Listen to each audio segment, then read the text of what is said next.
ஊழியம் செய்கிற பொழுது அந்த சிறைச்சாலையில் இருக்கிற நபர்களுக்கு நீங்க வேற எதை சொன்னாலும் அவன் அதுக்கு ஏற்ற மாதிரி நமக்கு என்ன சொல்லுவாங்க, வியாக்கியானம் கொடுப்பான். அவனோட திரும்ப அந்த கெத்துல தான் உட்கார்ந்து இருப்பாங்க. என்னதான் இருந்தா நான் யாரும் தெரியுமாடா அப்படின்னு சொல்லி தான் உட்கார்ந்து இருப்பாங்க. ஆனா பிரியமானவர்களே, இந்த சிலுவையை குறித்து அவரிடத்துல பேசுகிற பொழுது அந்த கல்லான யூதையும் கரைந்து போகும். அவன் எப்படிப்பட்ட கொலைகாரனா இருந்தாலும் சரி, அந்த சிலுவையை அவனுக்கு காண்பிக்கிற பொழுது அந்த சிலுவையில் என்ன நடந்தது? உனக்காக அங்கே ஒருத்தர் மரித்திருக்கிறார்.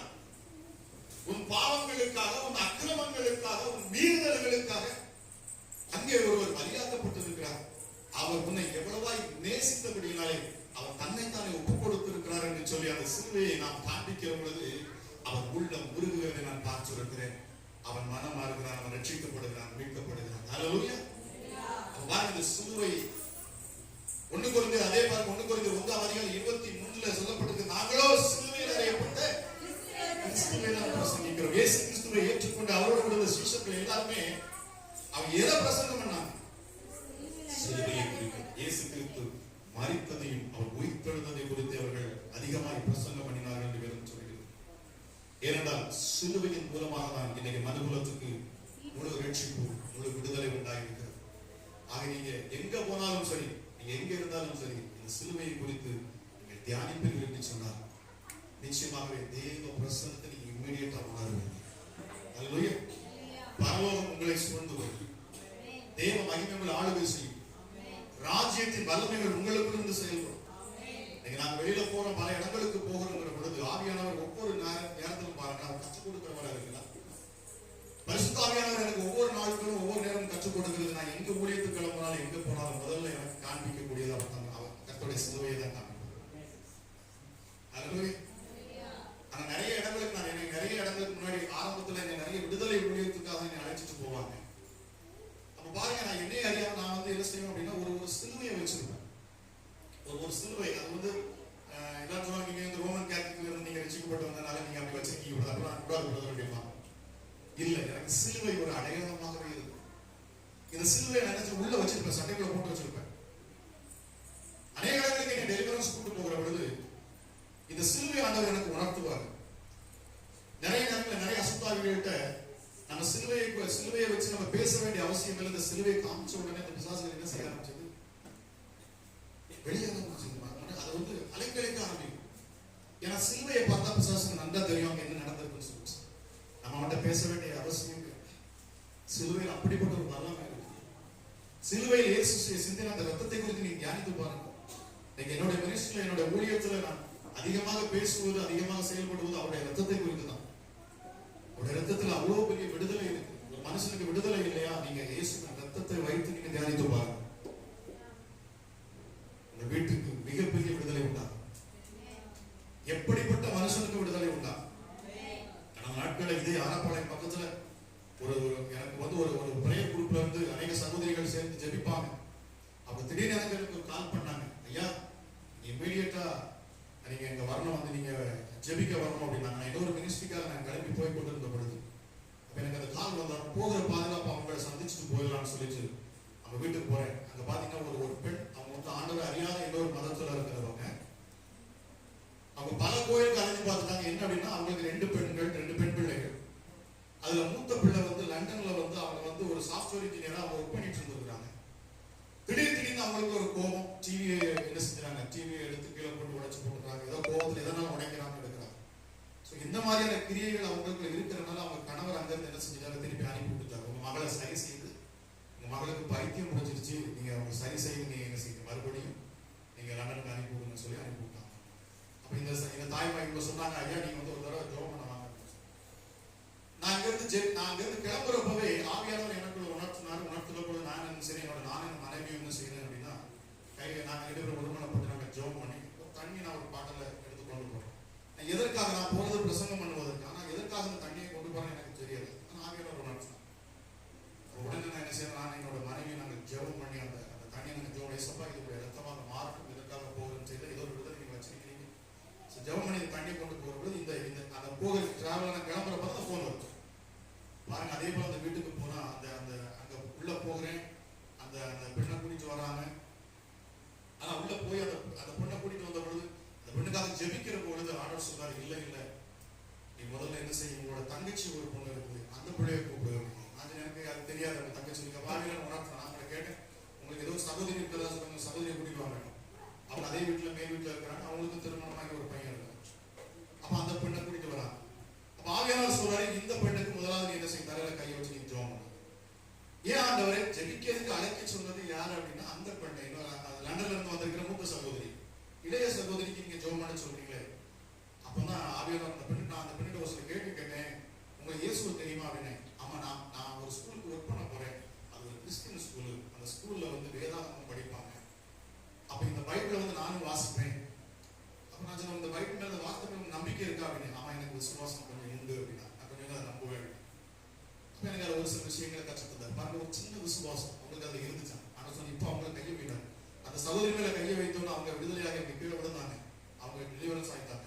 இப்போ ஆவியான சொல்லி, ஏன்னா அவங்க பெற்றோர்கள், அந்த அந்த அந்த சகோதரிகள் பெற்றோர்களுக்கு நம்பிக்கையே இல்லை.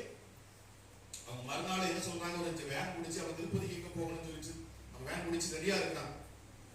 அவங்களுக்கு இந்த நம்பிக்கை இல்லை. ஆனா இந்த சகோதரிக்கு நம்பிக்கை வர வேணுங்கிறதுக்காக கொஞ்சம் விசுவாசம் உள்ள சகோதரிக்கு ஒரு விடுதலை கொடுத்துச்சு.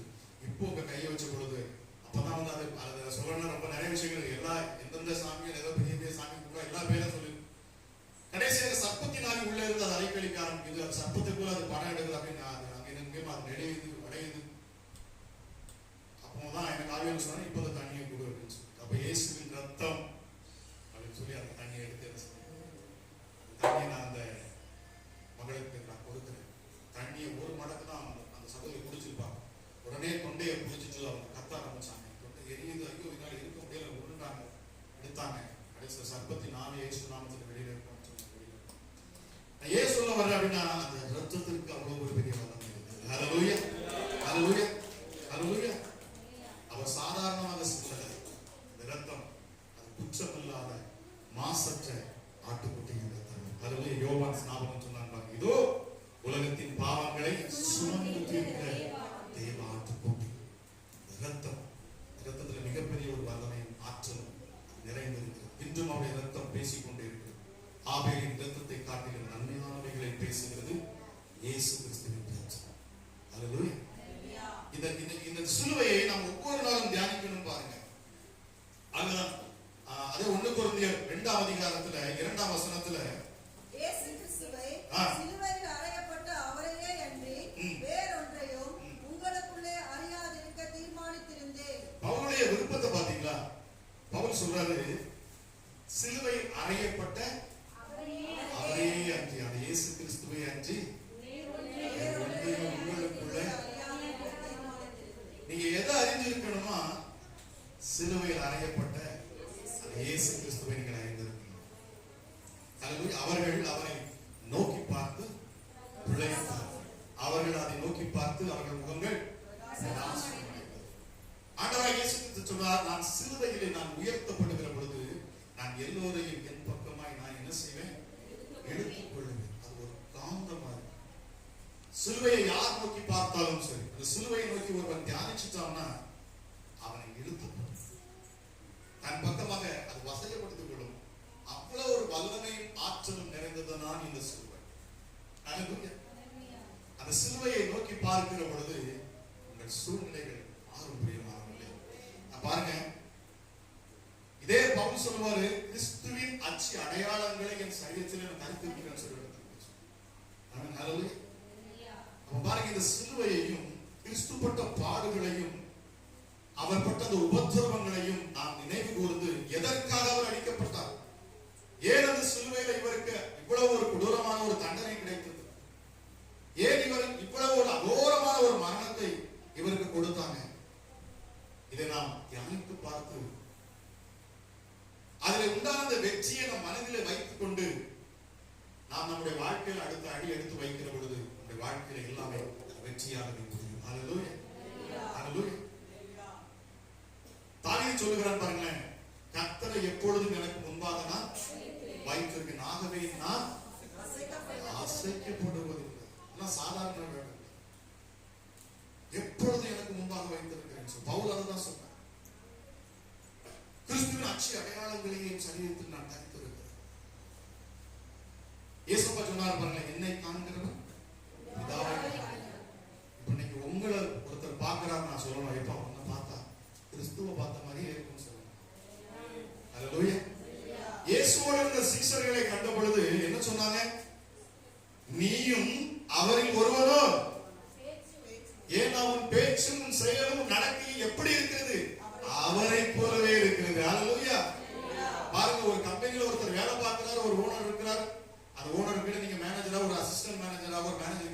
அவர் கூடவே இருந்து நீங்க அவர் போலவே அவருடைய வேலைகளை செய்ய செய்ய நீங்க எப்படி ஆயிருவீங்க? அவர் மாதிரியே மாறிடுவீங்க இல்லையா?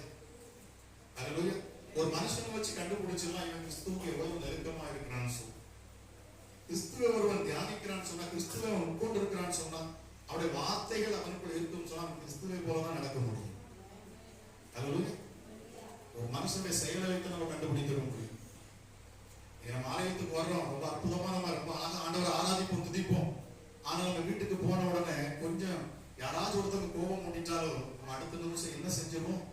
சபிக்க ஆரம்பிச்சிடும் இல்லையா? தகாத வார்த்தைகளை சொல்லுவோம். கோபத்துல எதையாச்சும் நம்ம பண்ணிடுவோம் இல்லையா? ஒரே வாயிலிருந்து என்ன வரக்கூடாது? நன்மையும் துதித்தலும் சபித்தலும் வர முடியாது. ஒரே ஊற்று தண்ணியிலிருந்து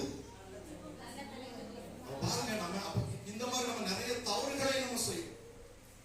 இன்னைக்கு நிறைய பேர் சொல்லுவாங்க, ஆண்டவரை இயேசு கிறிஸ்துவை நான் ஏற்றுக்கொண்டு என் வாழ்க்கையில அற்புதம் நடக்க மாட்டேங்குது, அடையாளம் நடக்க மாட்டேங்குது. என்ன நான் அந்த பாவத்துல அந்த தரித்திரத்துல இருக்கிறேன், அந்த மட்டமான ஒரு நிலையில தான் இருக்கிறேன், வாழ்க்கையில் உயர்வு இல்ல, மேன்மை இல்ல, விடுதலை இல்ல, பலர் சொல்வது உண்டு. ஆனால் வேதம் சொல்லுகிறது, உன்னையே நீ ஆராய்ந்து பார். நம்மையே நம்ம சோதிச்சு பார்க்கணும். நான் கிறிஸ்துவே அடையாளமாக நான் இருக்கிறேனா இல்லை என்று சொன்னால் உலகத்தாரை போல நான் இருக்கிறேன். இதை நம்ம ஒவ்வொரு நாளும் நம்மளை சோதிச்சு பார்க்கணும். அல்லேலூயா. நம்ம பாருங்க, இந்த சிலுவையை குறித்து இந்த நாளில் தியானிக்க வந்திருக்கவங்க ஒவ்வொருவருக்கும் நான் சொல்லக்கூடிய ஒரு முக்கியமான வார்த்தை, இந்த சிலுவை நீங்கள் இன்று மாத்திரமல்ல, நீங்கள் எப்பொழுதும் நீங்கள் நோக்கி பார்க்க வேண்டும். அல்லேலூயா. ஏனென்றால் புறஜாதியாகிய நமக்கு சிலுவையில தான் அந்த வெற்றி உண்டாயிருக்கு. நம் எல்லோருக்காகவும் ஒருவர் பலியாயிருக்கிறார், நம்மை மீட்டெடுத்திருக்கிறார், நம்மை விடுதலை ஆக்கியிருக்கிறார். அது எங்க நடந்திருக்குன்னா சிலுவை. அதற்கு முன்பதாக நீங்க எடுத்துட்டீங்கன்னா பழைய ஏற்பாடு எல்லாமே நியாய பிரமாணம். இந்த பிரமாணங்கள் எல்லாம் யூத ஜனங்களுக்கு கொடுக்கப்பட்டது. தேவன் அவர்களை அதற்காகவே தெரிந்து கொண்டார். நிறைய பேர் சொல்லுவாங்க, வேதாகமத்தில் நிறைய பழைய ஏற்பாடுகளை அநேகர் ஆராய்ந்து படிச்சுட்டு அதுல உள்ள மாதிரியே செஞ்சுட்டு இருப்பாங்க. மக்களுக்கு போதிக்கிறார். ஜனங்களுக்கு என்ன செய்வதுன்னே தெரியல. அது நிறைய பேர் அதை குழம்பிடுறாங்க. பழைய ஏற்பாடு இல்லாம புதிய ஏற்பாடு கிடையாது, புதிய ஏற்பாடு எல்லாம் பழைய ஏற்பாடு கிடையாது. ஆனாலும் பழைய ஏற்பாடு முழுவதுமாகவே பிதாவாகிய தேவனை வெளிப்படுத்துகிறது, அவருடைய சுபாவங்களை வெளிப்படுத்துகிறது. எல்லாத்துக்கும் மேலாக அவர் ஒரு குறிப்பிட்ட ஜனங்களை தெரிந்து கொள்கிறார். அந்த ஜனங்கள் எப்படிப்பட்ட ஜனங்களா? வணங்கா கொடுத்துள்ள ஜனங்கள். அவர் நல்ல ஜனங்களே தெரிந்து கொண்டார். இது எதை நோக்கி சுட்டி காண்பிக்கிறதுனா, அவர்களை பார்த்து தேவன் எப்படிப்பட்டவர், அவர் எவ்வளவு இரக்கம் உள்ளவர், அவர் எவ்வளவு தயவு உள்ளவர், அவர் எவ்வளவு அன்புள்ளவர், எவ்வளவு நீடிய பொறுமை உள்ளவர் என்பதை நாம் அறிந்து கொள்ள வேண்டும் என்பதற்காக தான் அந்த சத்தியத்தை நமக்கு கொடுக்கப்பட்டிருக்கிறது. அல்லேலூயா. ஏனென்றால் அந்த ஜனங்கள் மறுபடியும் என்ன செஞ்சாங்க? பாவம் செய்தார்கள். மறுபடியும் ஆண்டவரை விட்டு வழி விலகி போனாங்க. பாருங்க, கற்பனைகள் 10 கட்டளைகள் அவர்கள் கொடுக்கப்பட்டது. மோசே வாங்கிட்டு வருவதற்குள்ளே என்ன பண்ணிட்டாங்க அவங்க? அதுக்குள்ள ஆண்டவர் இஸ்ரவேல் தேசத்துல எகிப்துல இருந்து என்ன செய்யறாரு? வெளியில கொண்டு வருகிற பொழுது அவர்களுக்கு வெள்ளியையும் பொன்னையும் சும்மா முடிச்சோங்க. 420 வருஷம் அவங்க அடிமையா இருந்தாங்க. 420 வருஷத்துக்கும் வட்டி முதலுமா தான் ஆண்டவர் வாங்கி கொடுத்தார். அல்லேலூயா. நம்ம ஆண்டவர் எப்பவுமே நீங்க நினைக்கலாம், நான் இத்தனை நாட்களா இத்தனை வருஷம் நான் அடிமையா இருக்கேன், இந்த பாவத்துல சிக்கிட்ட ரைட் ஓகே எதுலயோ இங்க பிசாசு அடிமையா வச்சுட்டா நான் எல்லாத்தையும் இழந்துட்டேன்னு நீங்க நினைக்கலாம். ஆனா உங்களுக்கு அவர் கொடுக்கிற பொழுது அதை வட்டி முதலுமா உங்களுக்கு தருவார். அல்லேலூயா. யோபுவோட வாழ்க்கையில பார்த்தோம்னா நமக்கு தெரியும். பாருங்க, எல்லாத்தையும் அடுத்தானா, ஆனால் மறுபடியும் தேவன் அவனுக்கு எல்லாவற்றையும் எப்படி கொடுத்தார்? நெட்டத்தனையாக்கி கொடுத்தார். இஸ்ரவேல் ஜனங்கள் இடத்துல தேவன் சொல்லுகிறார், பாருங்க, நீங்கள் மீட்படைய அங்க என்ன செய்ய வேண்டும்? ஆட்டுக்குட்டி ஒன்று அடிக்கப்படுகிறது. உங்களை விடுதலையாக்க 420 வருஷமா அவங்க அடிமையாயிட்டாங்க. எதனால் அவர்கள் அடிமையானார்கள்? அவர்கள் விக்கிரகத்தை அவங்க என்ன செஞ்சாங்க? தெய்வத்தை தெய்வமாய் தரிசியாமல் அவங்க என்ன செஞ்சாங்க? விக்கிரகத்தையும் அந்த தேசத்துல உள்ள தெய்வமாய் வழிபடுகிற ஒவ்வொன்றையும் அவங்க என்ன செய்ய ஆரம்பிச்சாங்க? வழிபட ஆரம்பிச்சாங்க. அதனால் அவர்கள் எதையெல்லாம் தெய்வமாக அவர்கள் வைத்து வழிபட்டார்களோ, மோசேயை கொண்டு தேவன் என்ன செய்யறார்? அதை எல்லாத்தையுமே அவர் அழித்தார். அதன் மூலமா தான் அவங்களுக்கு வாதையே கொடுத்தார். தவளை அவங்க தெய்வமா வழிபட்ட தவளை இல்லையா? நைல் நதியை தான் தெய்வமா வச்சு நைல் நதியை பாருங்க, அதை ரத்தமா மாற்ற எல்லா வல்லமையும் ஆற்றல் நிறைந்த தேவன் நான் ஒருவரே என்று சொல்லி தேவன் காண்பிக்கும்படி அந்த இடத்துல பாருங்க, அவர் மிகப்பெரிய அற்புத அடையாளத்தை காண்பித்தது மட்டுமல்ல, இப்பொழுது உங்களுக்காக உங்கள் வீடுகளிலே நீங்கள் என்ன செய்யுங்க, நீங்கள் விடுதலை ஆவதற்கு நீங்கள் என்ன செய்யணும், ஒரு ஆட்டுக்குட்டியை தெரிந்து கொள்ளுங்கள். அதை பஸ்கா ஆட்டுக்குட்டியை பஸ்காவாக நீங்கள் அதை புசிக்க வேண்டும், அதை தீவிரமாக புசிக்க வேண்டும்.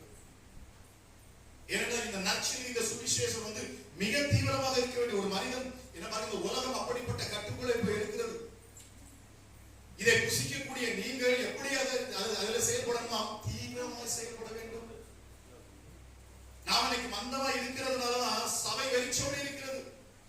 நான் அநேக இடத்துல போகிற பொழுது சொல்லுவேன், இன்னைக்கு சிறைச்சாலையோ நிறைந்து வருகிறது, சிறைச்சாலை இடமே இல்லை.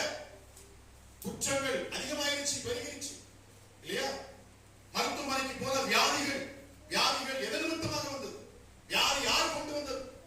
எங்க பார்த்தாலும் கேன்சர் இல்லையா? நம்ம சரீரத்தில் வந்திருக்கிற வியாதிகளை யோசித்து பாருங்க. கடைசி வரைக்கும் நம்ம மாத்திரை சாப்பிட்டு இருப்போம், கடைசி வரைக்கும் விடுதலை கிடைக்கும் இல்லைங்களா?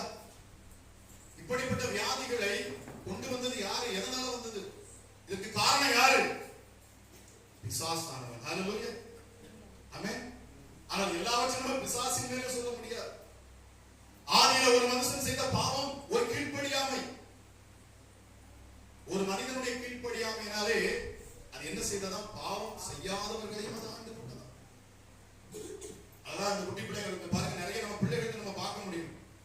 அந்த பிள்ளைகளுக்கு பிடிச்ச ஏதாச்சும் ஒண்ணு இருக்குன்னா நம்ம யாருக்குமே நம்ம வளர குழந்தைங்க நம்ம பொய் சொல்லி கொடுக்க வேண்டிய அவசியம் இல்லை. ஏமாத்துறதுக்கெல்லாம் நம்ம சொல்லிக் கொடுக்க வேண்டிய அவசியம் இல்லை. அது தானாவே சொல்லுங்க. நீங்க சோதிச்சு பாருங்க, அந்த பிள்ளைக்கு ஏதாவது ஒரு பொருள் பிடிச்சா தானா போய் சொல்லு. இல்லையே,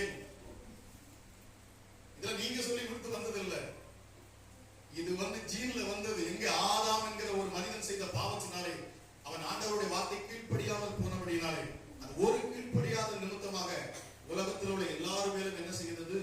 பாவம் வந்தது, சாபம் வந்தது, வியாதி வந்தது, வறுமை வந்தது. இதுக்கு எல்லாத்துக்கும் காரணம் ஆதி மனிதன். ஆகவேதான் வேதம் சொல்லுது, ஆதி மனிதன் அவன் ஒருவன் இல்லையா, முந்தின ஆதாம் என்று சொல்லப்படுகிறது.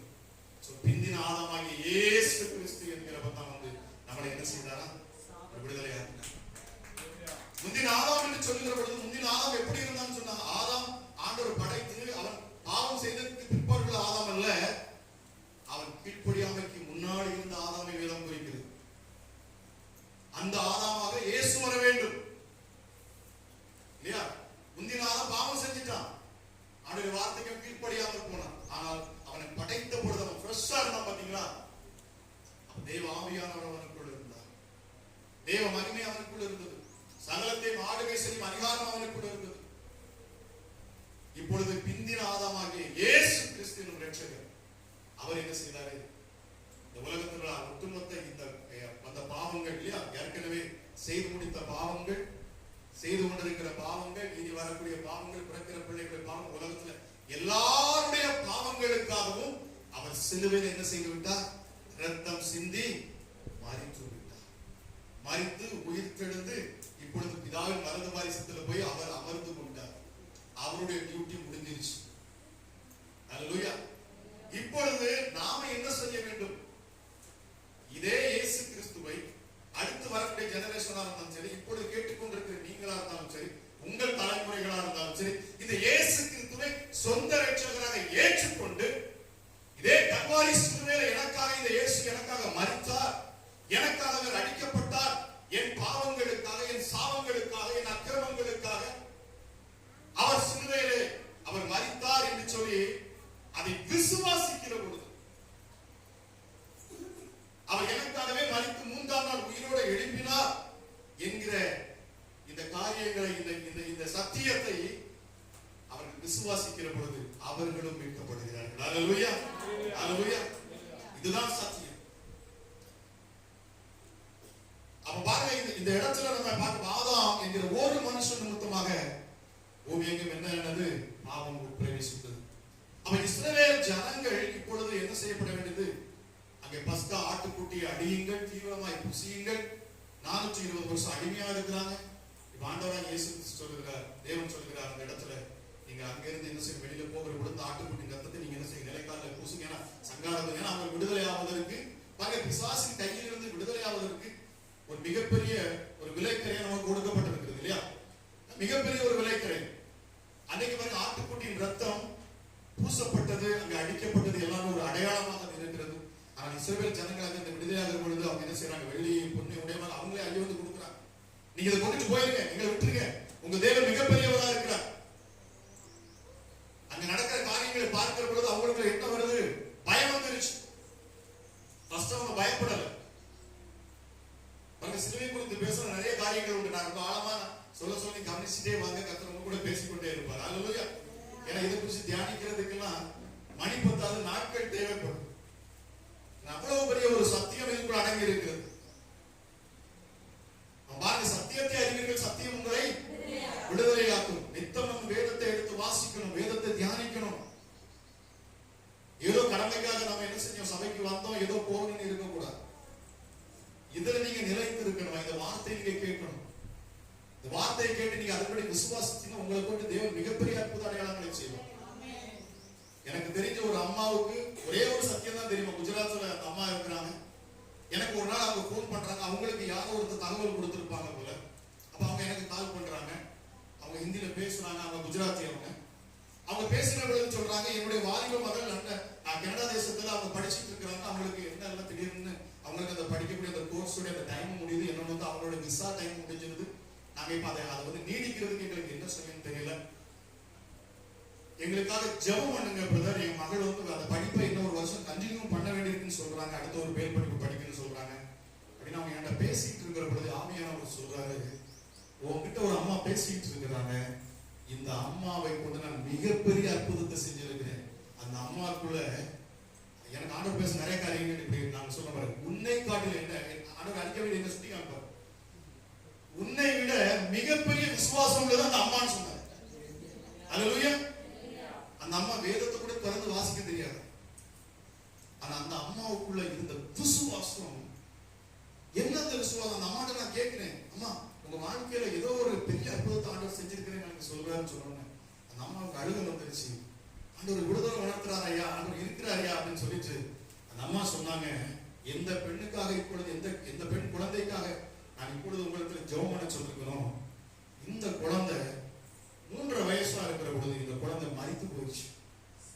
மருத்துவமனையில டாக்டர் சொன்னாங்க, இந்த குழந்தை மரிச்சு போயிடுச்சு, நீங்க கூட்டு போங்கன்னு சொல்லிட்டு எங்களுக்கு அவங்க அந்த இறந்ததுக்கு ஒரு லெட்டர் கொடுப்பாங்க பார்த்தீங்களா, அதையும் எழுதி கொடுத்து அந்த பிள்ளைய வந்து துணியில சுத்தி கொடுத்துட்டாங்க.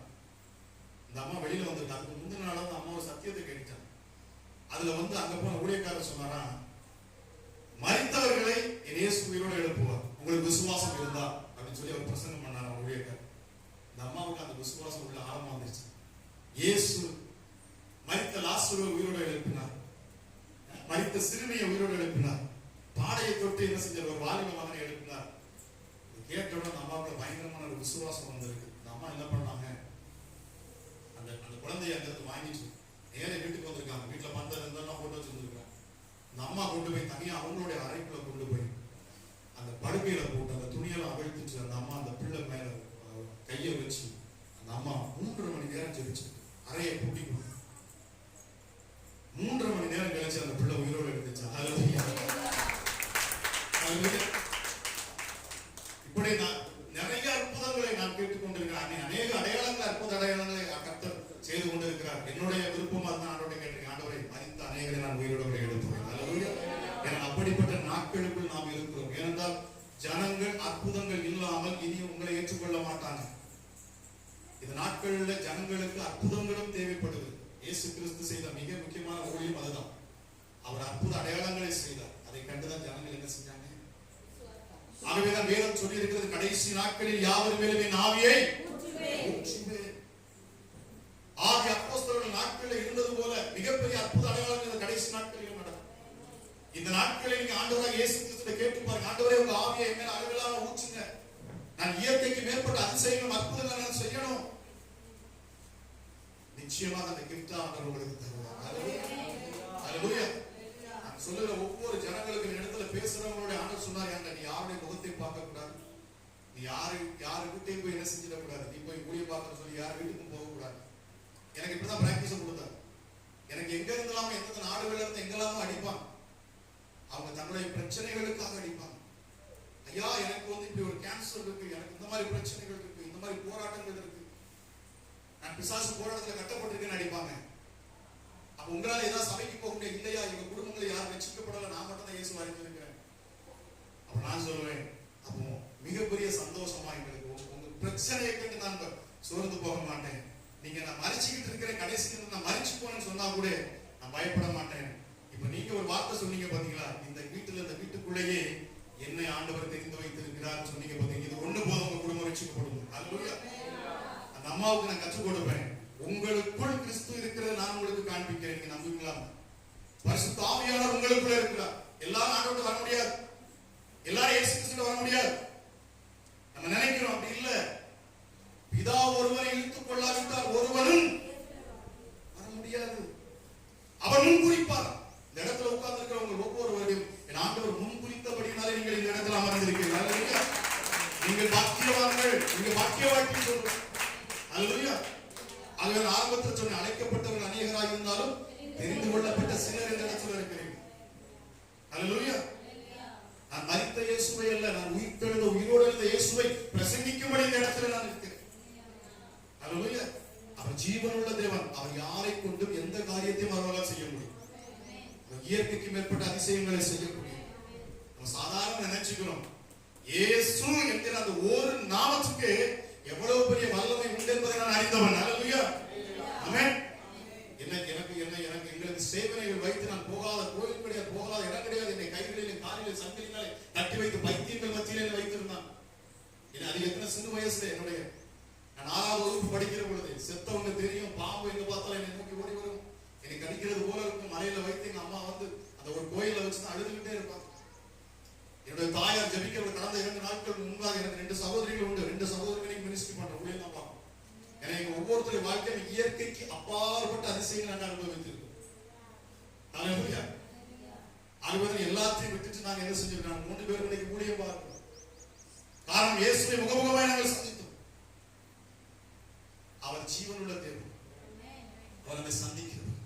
அல்லேலூயா.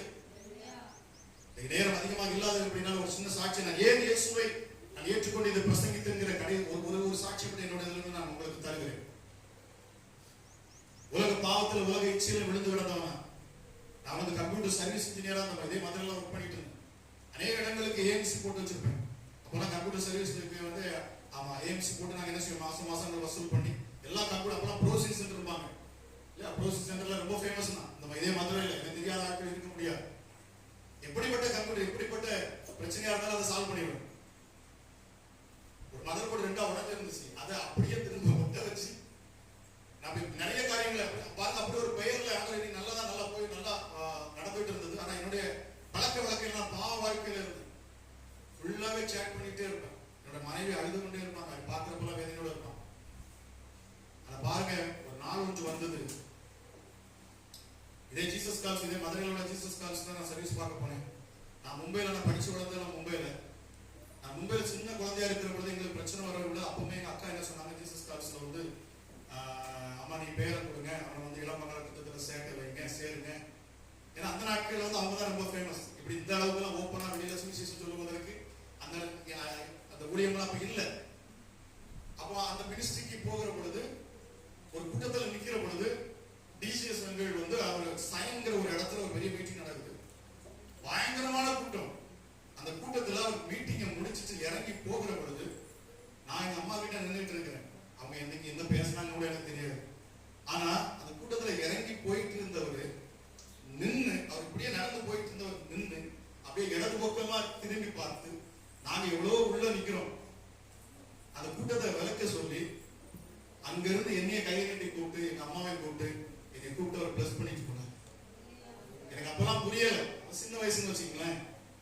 ஆனா இதே ஜீசஸ் கால்ஸ்க்கு நான் திரும்ப வந்து நான் கம்ப்யூட்டர் சர்வீஸ் இன்ஜினியரா நான் போறேன். அங்க போகிறவங்க அங்க ஒரு ஊழியக்காரர் என்னை பார்த்து சொல்றாரு, தம்பி நீங்க எங்கெல்லாமோ சுத்தி திரிஞ்சு நீங்க வந்து என்ன செய்வீங்க, கம்ப்யூட்டர் சர்வீஸ் பாக்குறீங்க, அந்த பணத்தை நான் உங்களுக்கு தரேன், நீங்க ஏன் கூட வாங்க, என்னை வீடியோ எடுங்க, வீடியோ எடுத்து நீங்க என்ன செய்யுங்க, அதை எடிட் பண்ணி கொடுங்கன்னு சொல்லி தான் என்னை அழைச்சேன். அப்ப அந்த ஜீசஸ் கால்ஸ்ல எனக்கு அதுக்கப்புறம் ஒரு ஞாபகம் வந்தது. அந்த ஜீசஸ் கால்ஸ்ல கேட்டேன், எனக்கு சின்ன வயசுல எனக்கு பாம்பேல இருக்கிற ரிஜிஸ்டர் பண்ணணும், அது என்ன இருக்குதா? ஏன்னா என் மைண்ட்ல என்ன ஓடிச்சு அப்படின்னா, எங்க அக்கா சின்ன வயசுல எங்க அம்மாட்ட சொன்னாங்க, அம்மா நம்மளால ஜெபம் பண்ணி நமக்கு தெரியல, ஆண்டவரை குறித்து ரொம்பலாம் தெரியாது. ஆனா இந்த ஜீசஸ் கால்ஸ்ல நம்ம இணைஞ்சிட்டோம்னா, அவங்கள்ட்ட கொடுத்துட்டோம்னா அவங்க நமக்காக டெய்லி ஜெபம் பண்ணுவாங்க. இது எங்க அக்கா என் முன்னாடி வச்சு சொன்னது எனக்கு நல்லா ஞாபகம் இருக்கு. அப்ப இதை நான் சோதிக்கும்படி நான் என்ன செய்யறேன் அப்படின்னா, நான் அந்த இடத்துல கேட்கிறேன். எத்தனை வருஷம் கழிச்சு பாருங்க, அது என்னுடைய நான் 6th படிக்கிறப்போ அது நடந்த சம்பவம். இப்போ இது வந்து இப்போ ஒரு 15 வருஷத்துக்கு முன்னாடி நான் வந்து அந்த ஊழியத்துக்குள்ள ஆரம்பத்துல போய் நான் அதே ஜீசஸ் கால்ஸ்ல கேட்டு பாக்குறேன். என் பெயர் அங்க இருக்கு. நாங்க ரொம்ப நாளா சந்தா கட்டணும் அப்படின்னா இல்ல, நான் எதுக்காக சொல்றேன்னு தெரியல. ஏன் அப்படின்னா, உங்களுக்காக ஒருத்தங்க ஜெபிச்சுட்டாங்கன்னா என் ஆண்டவர் அந்த சத்தத்துக்கு சரி கொடுத்துருவாங்க. நீங்க எங்க போனாலும் சரி, எங்க உதாரணமா சுற்றினாலும் சரி, கடைசியாக ஆண்டவர் அதே இடத்துக்கு உங்களை கொண்டு வந்து நிறுத்துவார். என்னுடைய சகோதரி கடந்த 2 நாள் முன்னாடி தான் எனக்கு ஒரு விஷயம் சொன்னாங்க. எனக்கு ரொம்ப ஆச்சரியமா இருந்தது. எங்க அம்மா எப்படி ஜெபம் பண்ணுவாங்களாம். நாங்க ரோமன் கேத்தலிக்ல இருந்ததுனால எங்களுக்கு விடுதலையே இந்த இயேசுன்னு சொல்றப்பதான் விடுதலை கிடைக்கும். எங்க அம்மாவுக்கு வந்து நான் ஒவ்வொரு இங்க ஒரு ஊர்ல தான் என்னோட சாட்சி சொல்ல பெரிய சாட்சி. நீங்க யூடியூப்ல பாருங்க. யூடியூப்ல இவாஞ்சலிஸ்ட் மைக்கேல், அப்போஸ்தலர் மைக்கேல் போட்டீங்கன்னா அங்க இருக்கும். அவங்க டெஸ்டிமனி போட்டீங்கன்னா வரமுள்ள சாட்சி நீங்க கேளுங்க. இப்போ இங்க என்ன அப்படின்னு கேட்டீங்கன்னா, என்னுடைய தாயார் வந்து முழங்கால் இருந்து அவங்க ஜெபிப்பாங்களாம். இந்த ஒரு விஷயத்தை கடந்த 2 நாள் முன்னாடி என்னுடைய சகோதரி சொன்னாங்க. நான் பிறக்கிறதுக்கு முன்னாடி எங்க அம்மாவுடைய ஜெபம், அவங்க எப்படி ஜெபம் பண்ணுவாங்களாம், முழங்கால நிற்பாங்களாம். காலையில இருந்தாங்கன்னா எங்க பாட்டி வந்து வெளியில வேலைக்கெல்லாம் போயிட்டு திரும்ப வருவாங்க. அது வரைக்கும் முழங்கால தான் நிற்பாங்க. பாட்டி வந்த உடனே எங்க அம்மாவால எழுந்திருக்க முடியாது. முட்டை அப்படியே பிடிச்சு வச்சுக்கணும். திரும்ப என்ன செய்வாங்கன்னா, கூட இன்னொரு பெண்ணா வருவாங்க, வேலைக்கு போயிட்டு வரப்போ கூட 2 பேரும் வர்றப்போ எங்க அம்மாவை அப்படியே அழகா தூக்கி பெட்ல படுக்க வச்சு காலை நீட்டி அந்த முட்டுல வந்து என்ன போடுவாங்க. எங்க அம்மாவுடைய முட்டு பாத்தீங்கன்னா அப்படியே காப்பு பிடிச்சி காயம் கருகருன்னு இருக்கும். அந்த அளவுக்கு எனக்கு அதெல்லாம் நல்ல ஞாபகம் இருக்கு, நான் பார்த்துருக்கேன். அப்ப பாருங்க, அந்த அளவுக்கு அவங்க ஜெபம் பண்ணாங்கிறது தான் எனக்கு 2 நாள் என்னோட சகோதரி எனக்கு கொடுத்தாங்க. ரொம்ப ஆச்சரியமா இருக்கு. பாருங்க, ஜெபம் வீணா போகல. பாருங்க, இன்னைக்கு நாங்க 3 பேரும் ஊழியத்தில் இருக்கிறோம். அல்லேலூயா, அல்லேலூயா. வெறும் 52 லட்சம் கடனுக்காக ஹார்ட் அட்டாக் வந்து ஐசியூல இருந்த எங்க அக்கா வீட்டுக்காரர் முடிஞ்சிச்சு, வாழ்க்கையை முடிஞ்சிச்சு, என்ன மறிச்சு போயிடலாம், என்ன ஊரை விட்டு போயிடலாம் இருந்த பொழுது, ஐசியூல இருக்கிற பொழுது எங்க அக்கா ஒரு சின்ன ஜெபம் பண்ணான். இயேசுவே நீர் உண்மையுள்ள தேவனா இருந்தா. அவங்க நாங்க ரோமன் கேட்க ரொம்ப ஆழமா இருக்கிறவங்க. பாருங்க, அந்த இடத்துல எங்க அக்கா அந்த ஐசியூல சின்ன பொருத்தனை பண்றா. இயேசுவே நீர் உண்மையுள்ள தேவனா இருந்தா, முதல்ல என் வீட்டுக்காரரு அவருக்கு வந்து 4 இடத்துல பிளாக்னு சொல்லியிருந்தாங்க டாக்டர். மறுநாள் காலையில் 8:30 மணிக்கு ஆபரேஷன். 1.5 லட்சம் ரூபாய் தேவைப்படுது. அது கூட பணம் இல்லை கையில். இங்க நான் இங்க 50 லட்சத்துக்கு மேல கடன் இருக்கு. கடன்காரன் ஐசியூல வந்து செய்கை காமிச்சு கேட்கிறான், இது எப்ப தருவா, எப்படி இருக்கும் யோசிச்சு பாருங்க. கூட இருந்த நண்பர்கள் ஐசியூல வந்து செய்கை காமிச்சு அவங்க வாசல் இது மாட்டி வச்சிருக்குது, வெண்டிலேட்டர்ல ஓடிட்டு இருக்கு, கேட்கிறாங்க. அக்கா உட்கார்ந்து பார்த்துட்டே இருக்கிறான். கடைசியா நைட்டு 1:30 மணிக்கு ஒரு சின்ன ஜெபம் பண்றான். இயேசுவே நீர் உண்மையுள்ள தேவனாய் இருந்தா, ஒன்று இந்த இடத்துல இருந்து என் வீட்டுக்கு வரணும்.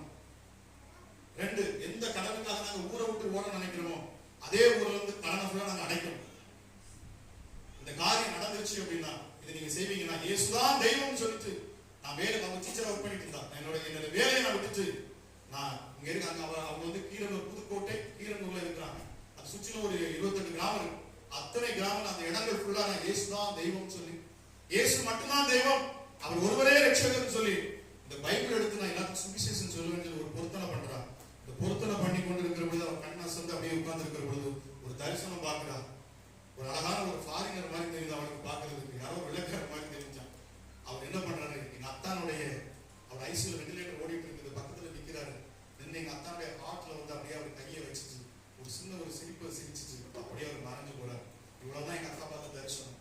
முடிச்சு பாக்குறாங்க. வெண்டிலேட்டர்ல இருந்தப்போ எங்க அத்தானுக்கு வந்து அதுக்கப்புறம் ஐசியூல அந்த மூச்சு வாங்கிட்டு இருந்தது நார்மல் ஆகுது. அவர் அதை எடுங்கன்னு சொல்றாரு கொஞ்ச நேரத்துல. அதுக்கடுத்து கொஞ்ச நேரத்துல பாத்தீங்கன்னா ரொம்ப ஆக்டிவா இருக்காரு. அங்க சிஸ்டர் மாதிரி தெரியல, எல்லாமே நார்மல், ஹார்ட் பீட் எல்லாமே நார்மல். அவங்களுக்கு என்னன்னு புரியல. அவங்க சிஸ்டர் சொல்றாங்க, காலையில் டாக்டர் சொல்றாங்க 8:30 மணிக்கு உங்களுக்கு ஆபரேஷன் டைம் முடிச்சு வச்சிருக்குது அப்படின்னு சொல்றாங்க. சரி ரைட், ஓகே, நாங்க வெயிட் பண்ணிட்டு இருக்கோம். டாக்டர் வர்றாங்க, வந்து பார்த்துட்டு அவர் இவ்வளவு ஆக்டிவா இருக்கிறாரு. டாக்டர் சொல்றாங்க அவர் ஸ்ட்ரக்சர் வச்சு கொண்டு வந்து ஆபரேஷன் தியேட்டர் இருக்குங்கிறாங்க. இவர் எங்க அக்கா வீட்டுக்காரர் சொல்றாரு, இல்ல நான் நடந்தே வந்துடுறேங்கிறாரு. அவங்களுக்கு டாக்டருக்கு ஒண்ணுமே புரியல. அதனால டாக்டர் சொல்றப்ப நம்ம ஒண்ணும் சொல்ல முடியாது. டாக்டர் சொல்றாரு, நீங்க ஸ்ட்ரக்சர்ல வரணும், இந்த மாதிரிதான் காமிக்கும், ஒரு சில நேரங்கள் இப்படி இருக்கும், ஆனா அடைப்பு இருக்குது, எப்பனாலும் உங்களுக்கு மரணம் சம்பவிக்கலாம். சரி, டாக்டர் சொன்னப்போ ஒன்றும் சொல்ல முடியாதுன்னு உடனே நாங்களும் அமைதியா இருந்துட்டோம். ஸ்ட்ரக்சர்ல கொண்டு போய் ஆபரேஷன் தியேட்டருக்கு போற பொழுது டாக்டருடைய உள்ளத்தில் ஆண்டவர் என்ன செய்யறாரு, பேசுறாரு. அல்லேலூயா. ஆமா, யோசேப்பு சிறைச்சாலையில கிடந்தாலும் எங்க எப்ப பேசணுமோ அங்க பேசினாரு பாருங்க. ராஜாட்ட போய் சப்போர்ட்ல கொடுத்து கலக்கினார் பாருங்க. அதே போல இங்க ஹாஸ்பிட்டல்ல டாக்டருக்கு மைண்ட்ல ஏதோ ஒண்ணு ஓடுது. அவர் என்ன செய்யறாரு? ரீ செக்அப், திரும்ப போய் செக்அப் பண்ணி பாக்குறாங்க. 4 இடத்துல பிளாக் இல்ல. ஹalleluya. ஹalleluya. ஒரு நார்மலா ஒரு மனுஷனுக்கு என்ன மெடிசன் எழுதணுமோ அதை எழுதி அவர் என்ன செஞ்சாரு? அவர் அனுப்பி விட்டாரு. அதுக்கப்புறம் வீட்டுக்கு வந்ததுக்கு அப்புறம் யாரெல்லாம் கடனுக்காக நெருக்கினார், அவர் பேரு டொமினிக் சேவியர். அது ஏன் டொமினிக், எனக்கு நீ 5 லட்சம் தரணும்பா. இப்போ அவங்க என்ன சொல்றாங்க? அந்த 5 லட்சம் அப்படியே இருக்கட்டும், இன்னும் 5 லட்சத்துக்கு உனக்கு நான் சரக்கு தரேன், நீ இந்த ஊரை விட்டு போக. 10 லட்சம் கொடுத்தோம் அதே சொல்றாங்க. பாருங்க, இதான் மனுஷருடைய கண்களிலே தயவு கிடைக்க நல்லவர் பாருங்க. அக்காவுக்கு ஆச்சரியம் தாங்க முடியல. அதே ஊர்ல இருந்து அத்தனை கடனை அடைச்சது மட்டுமல்ல, இப்ப பாத்தீங்கன்னா ஒரு 2 கோடிக்கு பெருமானோட ஒரு பங்களாவை வாங்கி இருக்கிறாங்க. அல்லது அதே போல தேவனுக்கே மகிமையை கொண்டு இதே போல வீட்டுல மேல மாடியில் அவங்க சபை நடத்தி கொண்டு இருக்கிறாங்க. இடம் ஃபுல்லா இயேசு நாமத்தை மகிமைப்படுத்திக் கொண்டிருக்கிறாங்க. அல்லேலூயா, அல்லேலூயா.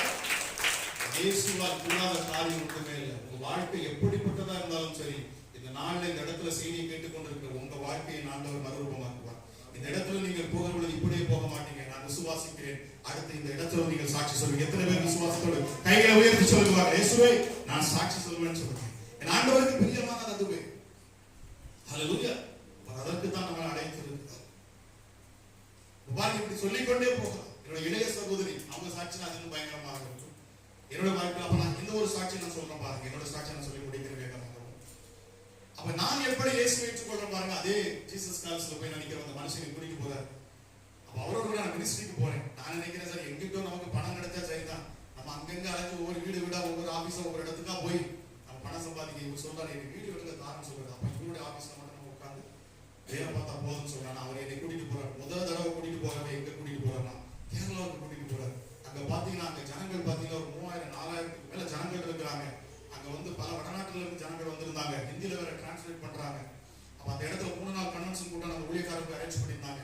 அந்த ஊழியக்காரர் பேசிக்கொண்டு இருக்கிற பொழுது நான் வீடியோ எடுத்து முடிச்சுட்டு அன்னைக்கு நைட் எங்க ஒரு இடத்துல தங்க வச்சிருக்கிறாங்க. அவர் கூட அசிஸ்டண்டா ஒரு 3 ஊழியக்காரங்க வந்திருந்தாங்க. 3 பாஸ்டர்ஸ் வந்திருக்கிறாங்க. இப்ப அந்த இடத்துல உட்கார்ந்து நான் வந்து அவர் வந்து பிரசங்கம் பண்ணி முடிச்சுட்டு அன்னைக்கு நைட்டு எங்க சாப்பாடு கொடுக்குறாங்க. சாப்பிட்டு படுத்து தூங்க போறோம். அப்பொழுது ஒரு 10 மணி இருக்கும்.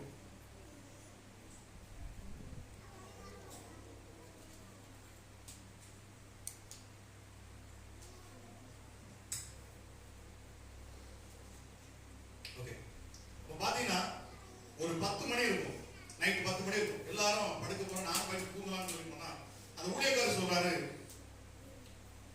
தம்பி இப்ப தூங்க கூடாது, ஒரு 1 மணி நேரம் ஜெபம் பண்ணணும். நான் ஐயா எனக்கு ஜெபம் தெரியாது, நான் ஜெபிக்கலாம் மாட்டேன் அப்படின்னேன். அவர் சொன்னா, தம்பி நீங்க ஜெபிக்கலாம் வேண்டாம், நீங்க உட்காந்து நாங்க பண்ண ஜெபத்தை மட்டும் கேட்டு உட்கார்ந்துருந்தா போதும், நீங்க படுக்க வேண்டாம் அப்படின்னாரு. அப்ப அவங்க ஜெபிக்க ஆரம்பிக்கிறாங்க. சொல்றாங்க, நாளைக்கு நடக்கிற கூட்டத்தில் அற்புதம் நடக்கும் ஆண்டவரே சொல்லி அவங்க கதறி அழுதாங்க ரூம்ல. நான் சொல்றேன், இவங்களுக்கு என்ன பைத்தியம் எங்க பிடிச்சு போச்சா? ரூமுக்குள்ள உட்காந்து அழுது கிடக்குறாங்க.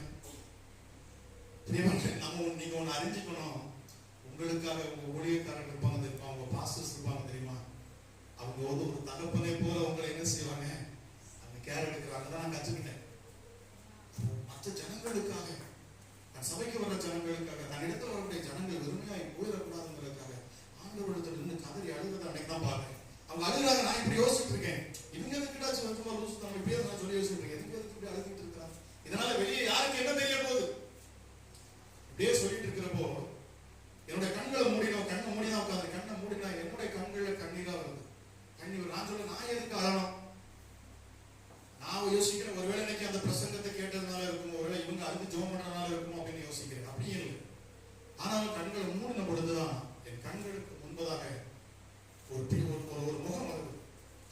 அந்த முகம் எப்படி இருக்கு அப்படின்னா, முகம் ஃபுல்லாவே ரத்தம் படிச்சு அப்படியே முகத்திலிருந்து அந்த கண் இமையிலிருந்து விழுகிற அந்த சொட்டு ரத்தம் முதற்கொண்டு எனக்கு அப்படியே தெரியுது. அந்த முகம் பரிதாபமா இருக்கு. ஆனா இதை பார்க்கிற பொழுது எனக்கு எப்படி தோணுச்சு அப்படின்னா, இந்த மனுஷனை நான் தான் அடிச்சிடணும், இந்த மனுஷனோட மூஞ்சை நான் அடிச்சு நான் பேத்திருக்கேன். அப்படிப்பட்ட காரியங்களும் செய்து கொண்டு எங்கன்னா திருச்சியில நான் வந்து காந்தி மார்க்கெட், முக்கியமான மார்க்கெட்ல அன்னை வேளாண்மை ட்ரேடர்ஸ் சொன்னா இன்னைக்கு எனக்கு தெரியாத ஆள் இருக்காது. அங்க போய் நான் ஹோல்சேல் பிசினஸ் பண்ணிட்டு இருந்தேன் என்னோட திருமணத்துக்கு முன்னாடி. அதனால என்னோட வாழ்க்கை சாட்சி சொன்னா மணிக்கணக்கு மணி பத்தாது. அப்ப பாருங்க, அந்த இடத்துல நான் அங்க இருக்கிற பொழுது பல பாவமான வாழ்க்கையில நான் அங்கே வாழ்ந்து கொண்டிருந்தேன். பாருங்க, இப்பொழுது எனக்கு ஞாபகம் ஆண்டவர் இந்த இடத்துல ஞாபகப்படுத்துறேன். என்ன ஞாபகப்படுத்துறான்னு அந்த கண்ணில் இமேல் சொட்டு முதல் விழுது. இப்படி நான் ரவுடித்தனம் பண்ண எல்லா விஷயமும் எனக்கு ஞாபகம் வருது. ஏன்னா அங்கே நிறைய பேரோட இந்த வீடை காலி பண்ணி எங்களை கூட்டு போவாங்க. ஏன்னா பல நண்பர்கள் அப்படிதான், வயசானவங்க பெரியவங்க சின்னவங்க பார்க்க மாட்டோம். ஏன்னா எனக்கு ஒரு விரக்தி இருந்தது, யாருமே இடத்துல உண்மையான அன்பு கூடலன்னு சொல்லி. சீனிவாச நகர் திருச்சியில் உண்டு, ஒரு பெரிய பங்களாவை பிடிச்சு வச்சிருப்பாரு. நாய் தான் எனக்கு துணையாக, என் அம்மா இல்ல அப்பா இல்ல. எனக்கு என்னுடைய ஃப்ரிட்ஜில் பாத்தீங்கன்னா ஃபுல்லாவே பீர் பாட்டில் அடிக்க வச்சிருப்பேன், சாராய பாட்டில் அடிக்க வச்சிருப்பேன். நண்பர்களை கூப்பிடுவேன், டே என் வீட்டுக்கு வாங்கடா, என் கூட என் கூட கொஞ்ச நேரம் உட்காருங்கடா, என் கூட கொஞ்சம் அன்பா பேசுங்கடா. அவங்க வீட்டுல ஜாலியா பேசுவாங்க, ஏதாவது பேசுவாங்க, பழகுவாங்கிறதுக்காகவே நான் இந்த மாதிரி இதெல்லாம் வாங்கி வச்சிருப்பேன். அவங்களுக்கு பிரியாணிலாம் வாங்கி கொடுப்பேன், வரவங்களுக்கு டெய்லி வாங்கி கொடுப்பேன். ஆனா அவங்க போனதுக்கு என் மனசு தனிமையா ஃபீல் பண்ணும், அன்புக்காக ஏங்கி கொண்டிருந்த நாட்கள். ஆனா அப்படிப்பட்ட நாட்களை என்னை சத்துருவானவன் பொல்லாத வழிகளில் நம்ம பயன்படுத்த ஆரம்பிச்சாங்க. அப்போ நிறைய பேரை நான் என்ன செஞ்சு சித்திரவதை பண்ணியிருக்கேன். அப்ப எனக்கு தோணுது, இந்த இடத்துல என் முன்னாடி அந்த முகத்தை பார்க்கிற போது எனக்கு தோணுது, இந்த முகத்தை நம்ம தான் அடிச்சு கிழிச்சிட்டோமோ, இவர் முகத்தை நான் தான் காயப்படுத்திருக்கேன், வேதனைப்படுத்திருக்கேன் அப்படி சொல்லிக்கொண்டே இருக்கிற பொழுது அவங்க ஜெபத்தை முடிச்சுட்டாங்க. நான் உடனே கண்ணீரை தொடச்சு நான் எழுந்துட்டேன். அது யாருக்கிட்டே சொல்லல. எனக்கு தோணுச்சு, இது ஏதாவது பிரம்மையா இருக்கும்டா, நம்ம முதல் நாள் வந்திருக்கோம், ஏதோ ஒன்று அவங்க பேசுறாங்க, அதை கேட்டு இருக்கணும், அதனால நமக்கு தோணும். அது மறுநாள் இதே போல அந்த சுவிசேஷம் சொல்றாங்க, அங்க பிரசங்கம் மேடையில நடந்துகிட்டு இருக்குது. அன்றைக்கு இதே போல வீடியோ எடுக்கிறேன். நைட் இதே போல என்ன செய்யறாங்க, கொண்டு போய் உட்கார வச்சு அந்த அன்னைக்கு நைட்டு சாப்பாடு கொடுக்குறாங்க, வீட்டுக்காரங்க சாப்பாடு கொடுக்குறாங்க. அன்னைக்கு படுத்து தூங்க சொல்றாங்க. படுத்து தூங்க போகிற பொழுது, நான் தூங்க போகிற பொழுது இதே ஊழியக்காரர் சொல்றாங்க, இல்ல தம்பி இன்னைக்கு நாளைக்கு கடைசி நாள், 3 நாள் பெரிய பெரிய அற்புத அடையாளங்கள் நடக்கணும். அப்ப நம்ம என்ன செய்வோம், இன்னும் நம்ம ஜெபிக்கணும். ஆனா நாங்க ஜெபிக்க போது நீங்க நேற்று மாதிரி உட்கார்ந்துருங்க அப்படின்னா நானும் சரி சொல்லி கண்ண மூடி உட்கார்ந்துச்சு. அப்ப அந்த நாட்கள் பாத்தீங்கன்னா வீடியோ கேமரா எப்படி இருக்கும்னா கேசட் போடுற மாதிரி இருக்கும், கேசட் மாதிரி இருக்கும், அது ரியல் மாதிரி இருக்கும். என்னோட பேட்டரி நான் எனக்குள்ள என் மைண்ட்ல என்ன ஓடிட்டு இருக்குன்னா, கேசட் இன்னைக்கு எத்தனை கேசட் எடுத்தோம், பேட்டரிக்கு சார்ஜ் போட்டனா, இதான் யோசிச்சு கண்ணை மூடிட்டு இப்படி யோசிச்சு உட்கார்ந்துருக்கேன். அவங்க ஜெபம் பண்ணி கத்தி அழுதுட்டு இருக்காங்க. அதே போல மூடின என்னுடைய கண்களை அதே போல நான் திறக்கிறதுக்கு ட்ரை பண்ண, என்னுடைய கண்களை திறக்க முடியல. எவ்வளவோ முயற்சி செய்ய என்னால கண்களை திறக்க முடியல. ஐயோ நேற்று போல ஏதோ நடக்கும் போது எனக்கு அப்படின்னு தோணுது. அதே போல மூடின கண்களை என்னால திறக்க முடியல. என் கண்களுக்கு முன்பதாக திரும்பவும் அதே ஒரு முகம் வருது. அந்த முகம் எப்படி இருக்குன்னா, அடித்து அதே போல ரத்தம் சொட்ட சொட்ட அப்படியே அந்த ரத்தம் விழுகிறத நான் அப்படியே பார்க்கிறேன். என் முகத்தை அது பரிதாபமா அந்த முகம் பார்க்குது. இப்பொழுதுதான் முதல் தடவை என் குற்ற உணர்வுகளை எனக்குள்ள ஒரு ஏதோ ஒரு காரியம் என்னை தூண்டி விடுது. அதாவது ஆவியானவர் என்னை தூண்டி விடுறார் உள்ளுக்குள்ள உட்கார்ந்து. நான் சொல்றேன், அப்பதான் எனக்கு முதல் தடவை என்ன நான் பார்க்கிறேன், என்னையே நான் பார்க்கிறேன், என்னை நான் அருவருப்பாய் பார்த்தேன். ஒவ்வொரு மனிதனும் நாம செய்யக்கூடிய ஒவ்வொரு பாவமும் ஒவ்வொரு காரியங்களும் தேவனை வேதனைப்படுத்துகிறது என்பதை அன்றைக்கு தான் நான் அறிந்து கொண்டேன். நாம் செய்யக்கூடிய ஒவ்வொரு சின்ன சின்ன பாவங்கள் அவரை துக்கப்படுத்துகிறது, வேதனைப்படுத்துகிறது. இப்ப என் உள்ளத்துல இருந்து நான் சொல்றேன், எனக்குள்ள தெரியுது, ஐயோ நான் பாவி அப்படின்னு முதல் தடவை வாய் தட்டுறேன், ஐயோ நான் பாவி. அப்ப நான் சொல்றேன், நான் தான் அந்த முகத்தை நான் அடிச்சிருக்கிறேன், இந்த முகத்தை நான் தான் கிழிச்சிருக்கிறேன். நீங்க நம்ப மாட்டீங்க, அந்த ஒரு நிமிஷத்துல, ஒரு நிமிஷம் கூட இருக்காது நினைக்கிறேன், ஒரு நிமிஷத்துல நான் சிறு வயசுல இருந்து செய்த அத்தனை பாவங்களும், நான் அந்தரங்கத்தில் செய்த அசுத்தமான அருவருப்பான பாவங்களும் எல்லாமே என் முன்பதாக ஒரு படம் போல ஓடி. வேதத்தில் சொல்லப்பட்டிருக்கிறதுக்கு அவருக்கு நம்ம முன்னாடி போட்டு காமிக்கிறது 35 வருஷம் தேவையில்லை. அவருக்கு இமை பொழுது போதுமா, ஒரு நாள் 1000 வருஷம் போதும், 1000 வருஷம் ஒரு நாள் போதுமானவர். அவர் காலங்களை கடந்து நிற்கிறவர், காலத்துக்கு அப்பாற்பட்டவர். அவரால் எதையும் செய்ய முடியும். இமை பொழுதுல என்னுடைய பாவங்களை எனக்கு சுட்டி காட்டுகிறார். என் முன்னாடி ஓடிச்சு, கதறி அழ ஆரம்பிச்சேன், எனக்குள்ளவே நான் அழுகிறேன். அப்பதான் முதல் தடவை நான் வாயை திறந்து சொல்றேன், இயேசுவே உம்மை சிலுவையில் அறைந்து கொண்ட பாவி நான் அப்படின்னு சொல்ல ஆரம்பிச்சேன். இயேசுவே நான் தான் உங்களை சிலுவையில் அறைஞ்சேன், நான் தான் உங்களை சிலுவையில் அறைந்து கொண்ட பாவி நான் எனக்குள்ள சொல்ல ஆரம்பிக்கிறேன். ஆவியானவர் எனக்குள்ள இருந்ததை அந்த ஏவுறார். ஆவியானவர்ங்கிறத எனக்கு தெரியல. என்னோட சாட்சியில இன்னும் வர வர எனக்கு ரொம்ப தெளிவுபடுத்துறாருங்க. சின்ன பிள்ளை மாதிரி ஆவியானவர் நம்மகிட்ட பேசுவார், அழகா நமக்கு எடுத்து கொடுப்பார், அத்தனை கேள்விகளுக்கும் அவர் பதில் தருவார். இயேசு ஏற்றுக்கொண்ட பொழுதுலாம் சொன்னேன், இயேசுவே நீ பேசுகிற தெய்வமா, நீங்க என்கிட்ட பேசுங்க பாப்போம்னு சொன்னேன். பெயர் சொல்லி அழைக்கிறவர் வேதம் சொல்லுகிறது. என்னை பெயர் சொல்லி அழைக்கன்னு சொன்னேன். என்னை பெயர் சொல்லி அழைத்தார். ஆனால் அதிகாலை நான் படுத்திருக்க 5:30 மணி போல அருகில் அந்த சத்தம் கேட்டது. மைக்கேல் மைக்கேல் சத்தம் கேட்டது. எழுந்து நான் பாருங்க, மனைவி தூங்கிட்டு இருக்கிறாங்க. வீட்டுல போய் என்னோட மாமனார் மட்டும் இருந்தாங்க. என்னோட மூத்த பொண்ணு மட்டும் தான் அப்ப வந்து பிறந்திருந்தாங்க. பாருங்க, என்னோட மாமனார் போய் பார்க்கிறேன். அவரும் தூங்கிட்டு இருக்காரு. காலையில் 5 மணி இருக்கும். என்னோட கதவை திறந்து வெளியில போய் பார்க்கிறேன். யாராச்சும் வந்து கூப்பிட்டாங்க. வெளியில போய் பார்க்கிறேன். வெளியே ரோட்ல யாருமே இல்லை. அப்பொழுது ஆவியானவர் எனக்குள்ள வந்து பேசுறார். நான் தான் உன்னை பெயர் சொல்லி அழைத்தேன். அல்லேலூயா. தூதர்கள் உண்டு சொல்லுகிறாங்களே, தூதர்கள் உண்டு என்பது உண்மையா? என்னுடைய சாட்சியிலே எனக்கு உணர்த்தினாரு. என்னுடைய சாட்சியை எடுத்து பார்த்தீங்கன்னா, சின்ன வயசுல எனக்கு பிசாசு பிடித்து என்னை வந்து எங்க அம்மா ஒரு ஊர்ல இருந்து இன்னொரு ஊருக்கு நடந்து ஒத்தேடி வாதில் என்னை காட்டுக்குள்ள தூக்கிட்டு போகிற பொழுது அன்றைக்கு என்னை சுமந்து சென்றது ஒரு தூதம் தான். ஆனா நாங்க எனக்கு தெரியல, வருகிற நாட்களில் நான் அதை அறிந்து கொண்டேன். ஆனால் பாருங்க, இந்த நாளிலே நான் ஆண்டவரை அறியக்கூடிய இந்த நாளிலே என்னுடைய வீட்டுக்குள்ள நான் வருகிறேன். ஒரு நாள் என்னோட மனைவி மருத்துவமனையில் இருக்கிற பொழுதுதான். அப்ப நான் இயேசுவை ஏற்றுக்கொண்ட புதுசு. அப்ப சொன்னாங்க, நான் அல்லேலூயா இயேசுவை ஏற்றுக்கொண்ட பொழுது எல்லாரும் என்னை புறக்கணிச்சாங்க.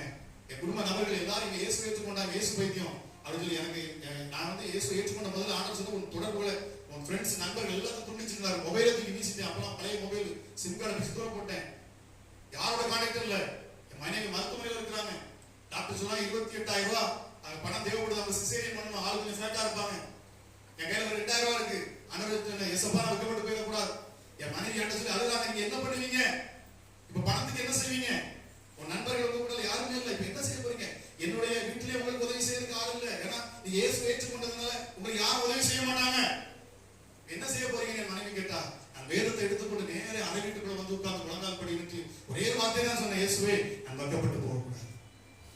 நான் திருச்சியில இருந்த பொழுது, நான் கீரனூர்ல இருந்து மற்ற இடத்துல இருந்து நான் முதலாளியா இருந்து பழகிட்டேன். முதலாளி தான் என்னை கூப்பிட்டாங்க. நான் யாரு கைக்கு கீழே நான் யாருக்கு போய் கையேந்திரக்கூடாது. ஆவிது சொன்னா, நான் இளைஞனா இருந்தேன், முதிர் வயதும் உள்ளவனானேன், ஆனாலும் நீதிமான் அப்பத்துக்கு இருந்து நின்றதை நான் பார்த்ததே இல்லை என்று சொல்லி ஆண்டவர் உங்களை ஒருபோதும் கையேந்தி நிற்க விட மாட்டார். நான் சொன்னேன், ஆண்டவரே நான் வெட்கப்பட்டு போகக்கூடாதுன்னு சொல்லிட்டு வேதாகத்தை வச்சு அழுது கொண்டு இருந்தேன். என் கதவு அரைக்கதவு தட்டப்பட்டது. போய் பார்க்கிறேன். அங்க போய் பார்த்தா ஒருத்தர் அங்க நிக்கிறாரு. ஒரு மனுஷன் நின்னாரு. அவர் சொன்னாரு, தம்பி, என் மனைவி மருத்துவமனையில இருந்தாங்க. நான் வீட்டுல வந்து அரை வீட்டுல உட்காந்து அழுதுட்டு இருக்கிற பொழுது அந்த இடத்துல அந்த மனுஷன் தட்டிட்டு சொன்னாரு, தம்பி ஒன்னிய எனக்கு நல்லா தெரியும், நான் அவனை நல்லா அறிஞ்சு வச்சிருக்கேன், நல்லா தெரியும். ஆனா என்னைய உனக்கு தெரியாது. நான் சொல்றேன், நான் பக்கத்து தெருவில் தான் இருக்கிறேன், உங்க வீட்டுக்கு அடுத்த தெருவில் தான் இருக்கிறேன். உங்களை குறிச்சு எனக்கு நேற்று நைட்டு என்னால தூங்க முடியல, எனக்கு ஏதோ பண்ணுது, ஆண்டவர் என்னமோ சொன்னார், உங்களுக்கு ஏதாச்சும் உதவி செய்ய சொன்னார் அப்படின்னு சொல்லிட்டு என் கையில 30,000 ரூபாய் பணத்தை கொடுத்தாரு. கையில தட்டி என் ஆண்டவர் இயற்கைக்கு மேற்பட்ட அதிசயங்களை செய்ய முடியும். பாருங்க, எனக்கு தாங்க முடியல, யாராவது இருக்கணும். அப்ப நான் பாருங்க, அதுக்கப்புறம் என் மனைவிட்ட போய் சொல்றேன், உங்களுக்கு பயங்கர ஆச்சரியம், ஹாஸ்பிட்டல் பணத்தை கட்டுறேன், பில்லை கட்டுறேன். அதுக்கப்புறம் 15 வருடம் அதே இடத்துல இருந்தேன். இன்றைக்கு வரைக்கும் அந்த மனுஷனை நான் பார்க்கவே இல்லை. அப்படி ஒரு மனுஷனே இங்க இல்லை. இப்பதான் புரிஞ்சுட்டேன், தேவதூதர்கள் உண்டு. அல்லேலூயா. பாதம் கல்லில் இடராதபடிக்கு என் தூதனை நான் உனக்கு அனுப்புவேன். அவர்கள் உன்னை பாதங்களை கையில் ஏந்தி கொண்டு போவார்கள். உங்களுக்கு ஒரு தடை இல்லாம, ஒரு பிரச்சனை இல்லாம உங்களை அதை கடந்து போகப்பட்டுவாங்க. கடந்து போக இப்ப பாருங்க, இது ஒரு வசனம் எனக்கு வருது பாருங்க. எசேக்கியேல்ல சொல்லப்பட்டிருக்கு பாருங்க, 1000 முழம் அளந்து கடக்க பண்ணினார், அவரே உங்களை கடக்க பண்ணுவார். அடுத்த 1000 முழம் அளந்து கடக்க பண்ணினார். கணுக்கால் அளவில் இடுப்பளவில் அது முழங்கால் அளவில் இடுப்பளவில் நீச்சலாலும் எசேக்கியேல் அதை எடுத்து வாசிச்சு பாருங்க. அக்கறை வந்து உணரும். அதுக்கப்புறம் அங்கே செழிப்பு உண்டு. அங்கே அவரே கடக்க பண்ணினார், என்னை கடக்க பண்ணினார். அல்லேலூயா. தூதர்களை கொண்டு என்னை கடக்க பண்ணினார். நான் சொல்லிக்கொண்டே போகலாம். அவர் செய்த அதிசயங்களும் அற்புதங்களும் 1000 உண்டு. அல்லேலூயா. பாருங்க, இந்த சிலுவை அப்படிப்பட்ட ஒரு வல்லமை உள்ளது. இந்த சிலுவை காட்சியை கண்ட அதே நேரத்துல அந்த சிலுவையை பார்த்த உடனே நான் சொல்றேன், இயேசுவே நான் தான் உங்களை சிலுவையை அறைந்து கொண்ட பாவி அப்படின்னு சொல்லிட்டு நான் கண்களை திறந்து கதறிச்சு எழுந்தேன். அங்க அவங்க ஜெபம் பண்ணிட்டு இருந்தோம். திடீர்னு ஜெபத்தில் படிக்க எங்க எல்லாரும் திரும்பி பாக்குறாங்க. ஏன்னா நம்ம தான் ரொம்ப பக்தி வைராக்கியமா ஜெபம் பண்ணிட்டு இருந்தோம் அப்படின்னு சொல்லி என்ன திரும்பி பார்த்த உடனே அந்த ஊழியக்காரர் கேட்டாரு, தம்பி என்ன பாச்சு, ஏன் திடீர்னு இப்படி நான் தான் பாவின்னு சொல்லி எழுப்புறீங்க? நான் சொன்னேன், ஐயா நேற்றைய தினத்துல அந்த ஒரு முகத்தை நான் பார்த்தேன். வேதம் சொல்லுகிறது, ஏசாயா 53 அவருக்கு அழகும் இல்லை, சௌந்தரியமும் இல்லை, நாம் விரும்பத்தக்கதான ரூபம் அவருக்கு இல்லாது இருந்தது. அப்படிப்பட்ட ஒரு முகத்தை எனக்கு காண்பித்தார்.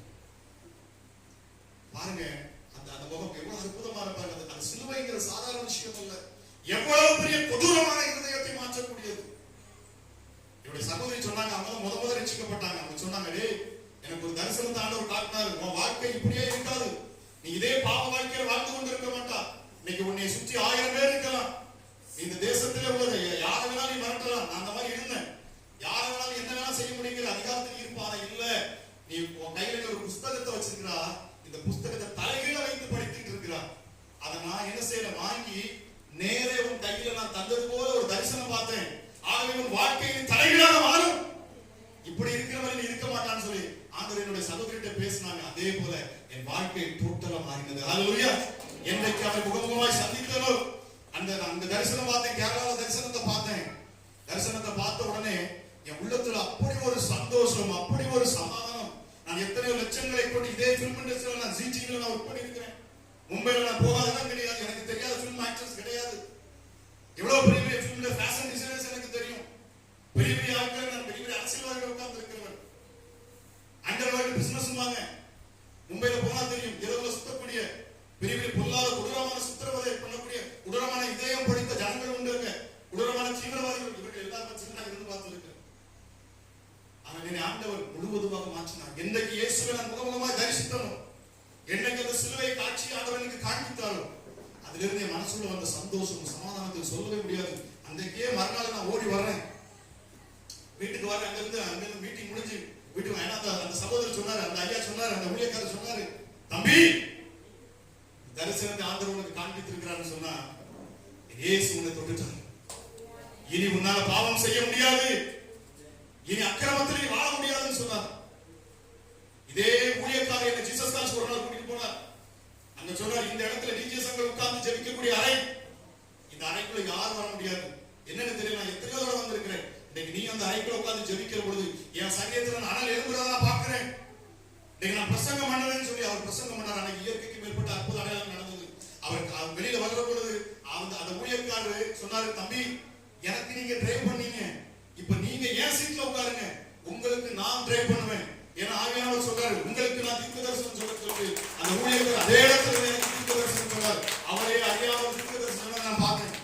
அங்க இருந்த ஊழியக்காரரை பார்த்து சொன்னார், இதோ பாக்குறீங்களா இந்த தம்பியை கொண்டு தேவன் பெரிய பெரிய காரியங்களை செய்வார் என்று சொல்லி. ஹல்லேலூயா.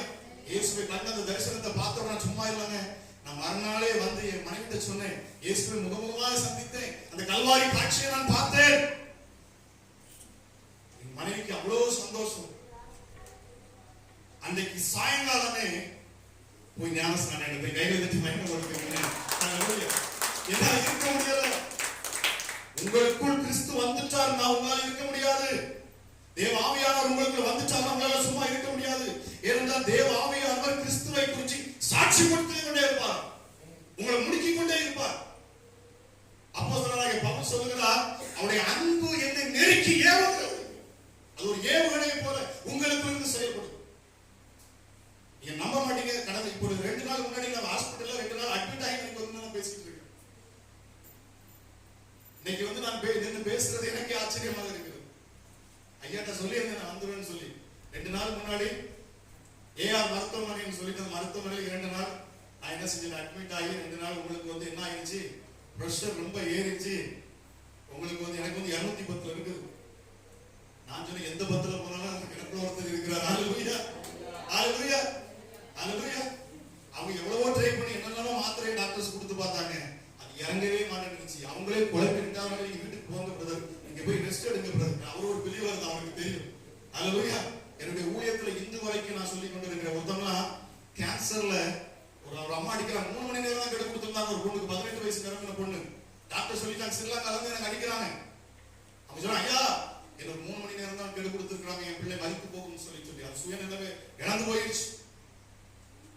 என்ன செய்யட்டும்? நான் சொன்னேன், நான் ஜீவனை பேசும்படி என் ஆண்டவரை அழைத்திருக்கிறார். ஹல்லேலூயா. அவர் ஜீவனுள்ள தேவன், அவர் ஜீவனுள்ளவருக்கெல்லாம் அவர் தேவனா இருக்கிறார். அவர் மரித்தவருக்கு தேவன் அல்ல, அவர் கல்ல பண்ண மரம் அல்ல. ஆகவே நான் ஜீவனை பேசுவேன். இந்த ஜீவ வார்த்தையை நான் உட்கொண்டிருக்கிறேன். நான் சொல்ல அதிகமாக வேத வார்த்தையை உட்கொள்ளுங்கள் இல்லையா? இசைக்கேட்ட தானே சொன்னார், ஆண்டவர் சொன்னார், இந்த புஸ்தக சுருளை எடுத்து நீ புசி, இதை புசிக்கணும். நீங்க தினமும் எடுத்து வேத வார்த்தை நீங்கள் புசிக்கிற பொழுது வார்த்தை தியானிக்கணும், அதனால் உங்கள் குடலை நிரப்புங்கள். அது ஃபில் ஆகணுமா? அது ஃபில் ஆகிற வரைக்கும் ஆண்டவர் உங்களை அமர்ந்திருக்க பண்ணுவார், உங்களை ஓய்ந்திருக்க பண்ணுவார். நீங்கள் புசிக்கிற அந்த வார்த்தையினால உங்க குடலை நீங்க நிரப்ப நிரப்ப நிரப்ப நிரப்ப இந்த நிரப்புற நாட்களில் உங்களுக்கு அநேக அனுபவங்கள் ஆண்டு கொடுத்திருப்பார். இப்பொழுது அதுக்கப்புறம் உங்களை எழுந்து தீர்க்க தரிசனம் பேச சொல்லுவார். அதுக்கப்புறம் எழுந்து உங்களை பார்த்து பேச சொல்லுவார். மலையை பார்த்து நீங்க பெயர்ந்து சமுத்திரத்திலே தள்ளுண்டு போய் என்று சொல்லி உங்களை இருதயத்தில் நீங்கள் முழு விசுவாசத்தோடு நீங்கள் பேசுவீர்கள் என்று சொன்னால் அது அப்படியே பெயர்ந்து சமுத்திரத்தில் தள்ளுண்டு போகும். அல்லேலூயா, அல்லேலூயா. அத்தி மரத்தை பார்த்து நீங்கள் பேசினால் அது பட்டு போகும். நீங்கள் ஜீவனை பேசுகிற பொழுது அங்கு ஜீவன் உண்டாகும். கர்த்தர் அதற்காக நம்மளை அழைத்திருக்கிறார்.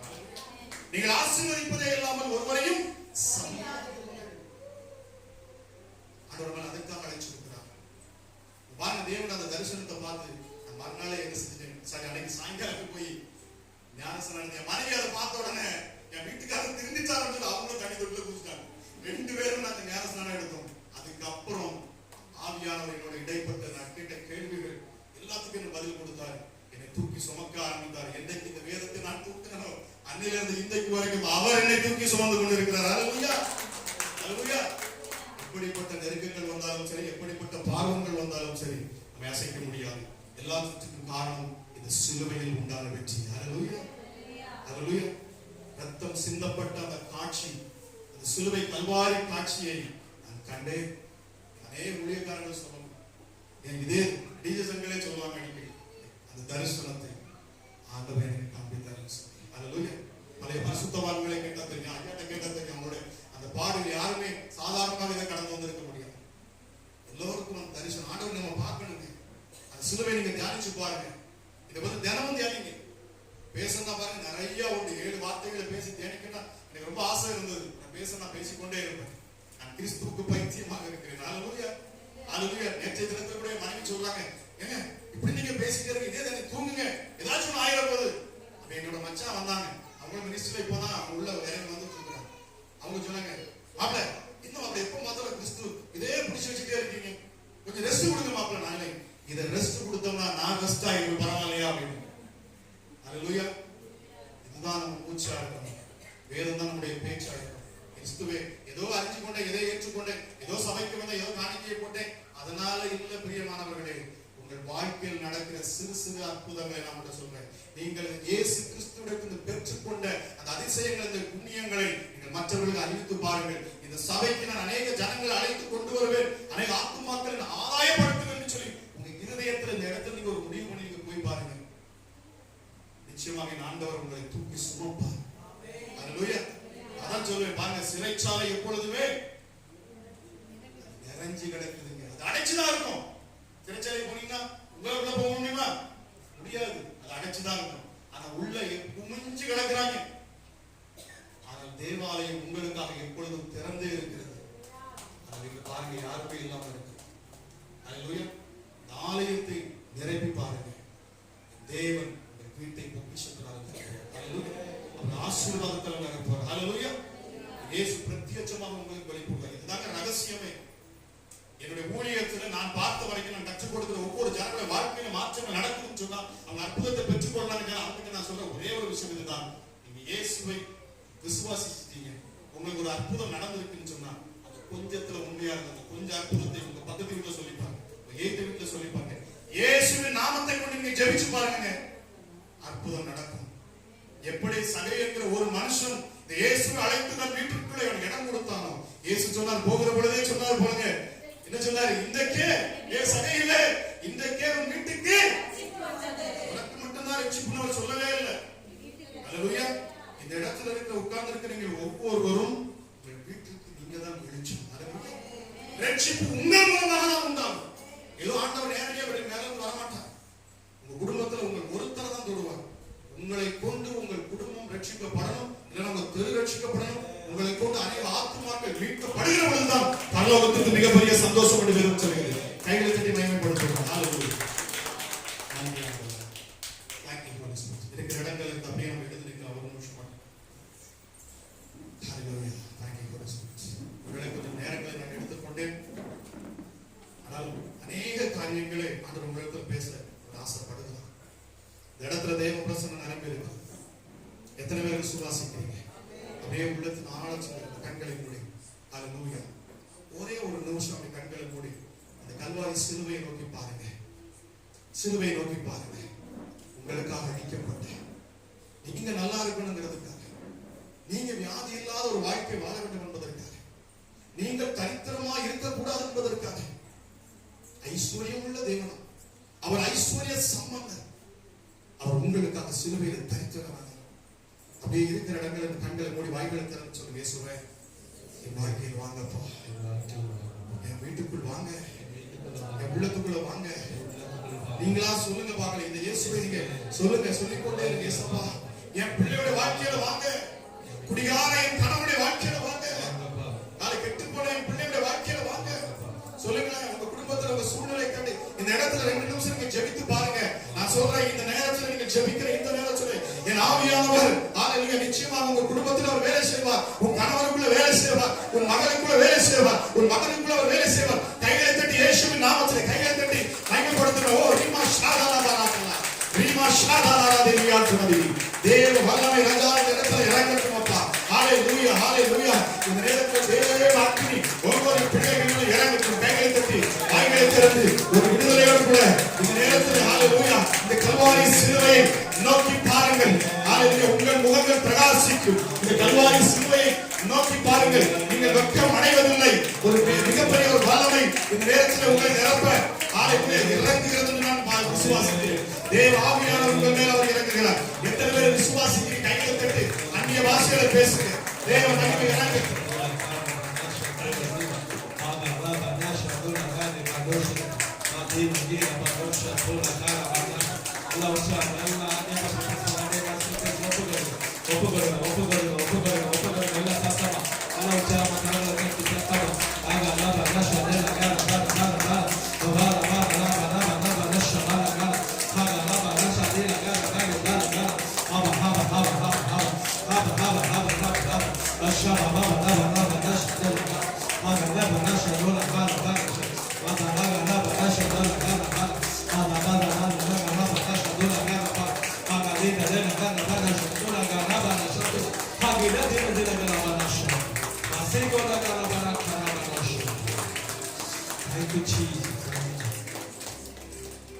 ரத்தத்தினாலே கழுவப்பட்டு பரிசுத்தமாக்கப்பட்டே, ரத்தத்தினாலே கழுவப்பட்டு பரிசுத்தமாக்கப்பட்டே, மீட்கப்பட்டே ரத்தத்தால் அவர்களின் பிடியினின்று, மீட்கப்பட்டே ரத்தத்தால் அவர்களின் பிடியினின்று. ரத்தம் ஜெயம், ரத்தம் ஜெயம், இயேசு கிறிஸ்துவின் ரத்தம் ஜெயம், ரத்தம் ஜெயம், ரத்தம் ஜெயம், இயேசு கிறிஸ்துவின் ரத்தம் ஜெயம். ரத்தத்தினாலே கழுவப்பட்ட சத்தமா, ரத்தத்தினாலே